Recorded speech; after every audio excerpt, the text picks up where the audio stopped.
Nigerians know that they cannot survive another 4 years of President Bola Ahmed Tinubu. That is why they are scared.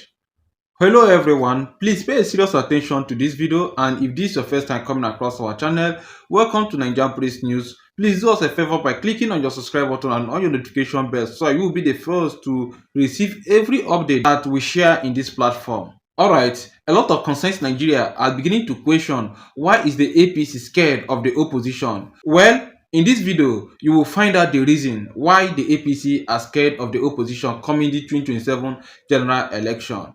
Please pay your attention and watch this video to the end, and if you haven't subscribed to this channel up to now, please subscribe now before you forget. Why is the APC afraid of competition yes. in 2027? Because they know they will fail if they compete. Why? Good. Because democracy is not the government of the judiciary, it's not the government of the governors, yes. It's not the government of ICPC or EFCC. Or the police. Or the police. It's the government of the people.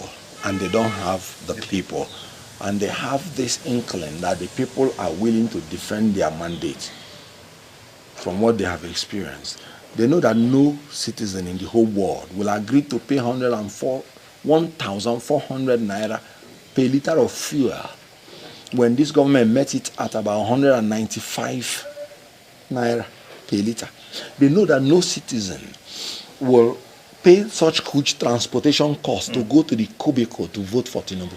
They know that, like I gave you the statistics, 34 states has witnessed 137 terrorist attacks within 4 weeks, 1 month. They know that nobody in his right senses will go to vote for Tinubu and the APC, having these statistics. So they know that people who were paying 500 naira, dollar to a naira, they are now paying 1,400. They know that a government that is offering them no security, no power. As you can see, there is no power here. You can see my neighbors now, they are going on solar. Everybody is building solar. And yet, you have borrowed more than any other government, any other president. No security, no power. And Nigeria is now the most indebted country under a regime. All other governments put together from 1960 has not borrowed what Tinubu has borrowed in 2 years plus. And counting anyway. And just yesterday, $6 billion within 3.5 hours. 6 billion, not dollars. Billion. Dollars. That's about 9 trillion naira, yeah. Or 10 trillion naira. So you know what? What is he doing with the money? He said if he removes subsidy, he will use the money he saved to repair Nigeria. He removed subsidy. All the things he's saving, what is he using it for? 15 trillion naira Lagos Calabar Express Road for his family business. What is he using it for? Nothing except ostentatious living. More than 40 billion naira to travel abroad and back. So what is he using it for? So our debt now has reached 195 trillion and counting. Within 3 years, he met 77 trillion debt. Look at the difference. So Nigerians know they cannot survive another term of Tinubu. That's why they are scared. By giving a chance, Nigerians will not only vote them out, but protect their votes. Please, before we continue, do me a favor by clicking on your subscribe button. Just the only way to encourage and support us. Tinubu is gone. I said it the other time that even if he comes unopposed, he will lose. Because nobody will go to that polling unit to vote yes to be killed by terrorists. Nobody will go to vote yes to pay for a liter of fuel 1,400 official. Nobody will do that. You mentioned some while ago that in the 2026 Electoral Act, yes, amended, that was just hurriedly signed by the President. Yes. For the first time, they passed it on the 17th of February. Yes. The president signed it on the 18th. Yes. Anyway, so they passed it. But you said there were some clauses that were inserted, allegedly, I must add, by the APC to make sure political parties do not have proper leg to stand on. All right. In like 1 or 2 minutes, because we're running out of time, and they're still. What are some of these clauses? Touch on it. Good. I don't want to use the word inserted. Okay. Because till now, I don't know whether anybody has seen I've the seen gazetted copy. exactly. So we are operating under unknown law, which is against rule of law, because laws must be publicly published. Absolutely. I don't know what they are keeping, because once a law is passed by National Assembly, it's gazetted. So I cannot say inserted. No, that's not my word. Okay. I said APC muzzled itself through by making provisions and amendment that is injurious to the democratic Space. of Nigeria. You know, the democratic evolution. Democracy is about choices. So any government or law that is limiting choices rather than widening choices is anti-democratic. Why remove indirect primary from parties? Because the old law did not say they should not do direct primaries. They say you have the option. Now, are you calling what happened in the PDP convention, APC convention? It is only the opposition party that you can say that they can do consensus, because they know that they are period. They know that they are not as many. They don't have resources to even do. But a ruling party, can you imagine if I telling you everybody was returned unopposed? Is that democratic? Single nomination form for every post. Is that democratic? So I want you to understand what I am saying.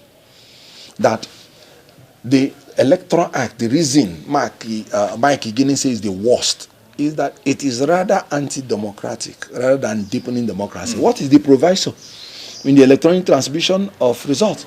They say with the proviso that if there is a communication failure, you resort to the manual. Yes. What is the electronic we're talking about? The electronic is simply the manual preserved so that the integrity will not be hampered. So what are you saying you're resorting back to the manual? Did we ever say you should resort back to the electronic? What we said is use the electronic to upload the scanned copy of that manual on IREF portal, which you don't need communication to do. You have your phone. If you snap me now, my picture drops into your gallery. That's how beavers work. Whether it is online or offline, it has no business with that. And you can upload my picture on anybody that is on your WhatsApp, even when there is no network.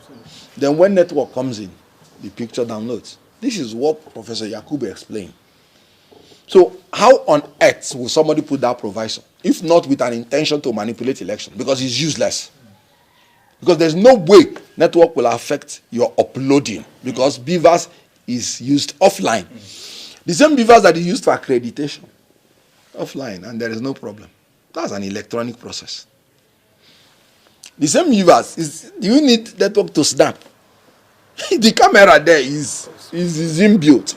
So that proviso is useless.